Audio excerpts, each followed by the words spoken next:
नमस्कार मित्रांनो, अखेर प्रतीक्षा संपलेली आहे आणि आता मुलींना मोफत शिक्षण दिले जाणार आहे। ही योजना सुरू झालेली आहे। याचा जो जी.आर. आहे तो जी.आर. सुद्धा आलेला आहे।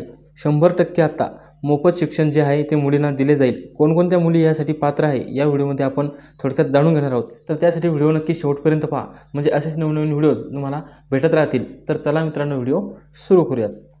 व्यावसायिक अभ्यासक्रमास प्रवेश घेणाऱ्या आर्थिकदृष्ट्या दुर्बल घटक म्हणजे EWS, सामाजिक व शैक्षणिकदृष्ट्या मागासवर्ग म्हणजे SEBC, तसेच इतर मागासवर्ग म्हणजे OBC या प्रवर्गातील मुलींना शिक्षण शुल्क व परीक्षा शुल्काच्या 50% ऐवजी आता 100% लाभ मंजूर करण्याबाबतचा हा महाराष्ट्र शासनाचा 8 जुलै 2024 रोजी घेतलेला हा जी.आर. आहे।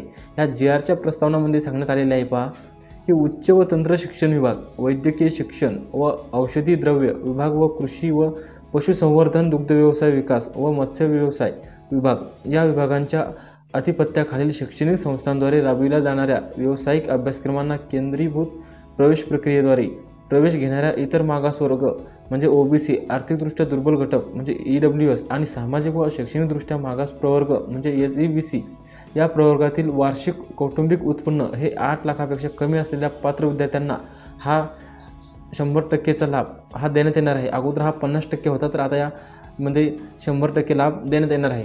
तर व्यावसायिक शिक्षणामध्ये मुलींचे प्रमाण हे 36% इतके मर्यादित आहे।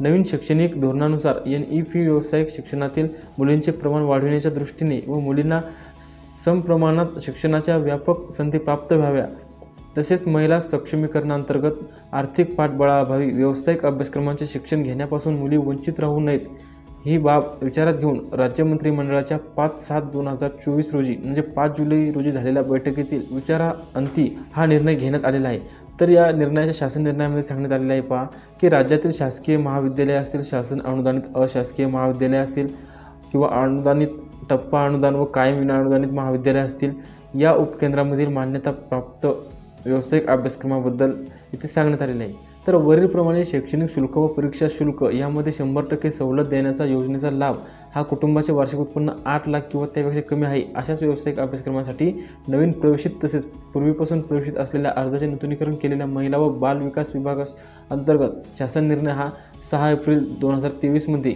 नमूद केलेल्या संस्थात्मक व संस्थाबाह्य या वर्गवारीमध्ये समाविष्ट होणाऱ्या अनाथ मुले व मुली यांना सुद्धा हा अनुज्ञेय करण्यात येत आहे। तसेच EWS आरक्षणातून प्रवेश घेतलेल्या विद्यार्थ्यांसाठी राजर्षी छत्रपती शाहू महाराज शिक्षण शुल्क शिष्यवृत्ती योजनेअंतर्गत लाभ अनुज्ञेय करताना EWS प्रमाणपत्राऐवजी आई व वडील दोन्ही पालकांचे एकत्रित उत्पन्नावर आधारित सक्षम प्राधिकारी यांनी दिलेले उत्पन्न प्रमाणपत्र अनुज्ञेय करण्यात येत आहे। तसेच जे विद्यार्थी नोकरीत असतील त्यांचे आई वडील यांच्या उत्पन्नासोबत विद्यार्थ्यांचे उत्पन्न हे प्रमाणपत्रासाठी विचारात घेण्यात यावे।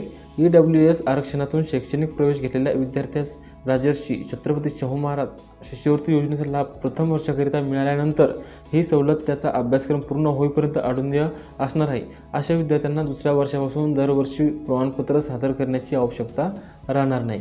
तर उत्पन्न प्रमाणपत्राबाबतच्या उपरोक्त तरतुदी संस्थात्मक व संस्थाबाह्य या वर्गावारीमध्ये समाविष्ट होणाऱ्या अनाथ मुले व मुली यांना सुद्धा हे अनुज्ञेय करण्यास मान्यता सुद्धा देण्यात आलेली आहे। तर अशा प्रकारची ही प्रोसेस आहे। जे काही कॅप राऊंड आहे ते आता काही दिवसांनी कॅप राऊंड सुरू होतील आणि याची प्रक्रिया ही डायरेक्ट कॉलेज थ्रू जे काही ॲडमिशन होईल त्यानुसार ही फी माफ केली जाईल आणि मोफत शिक्षण जे आहे ते तुम्हाला दिले जाणार आहे।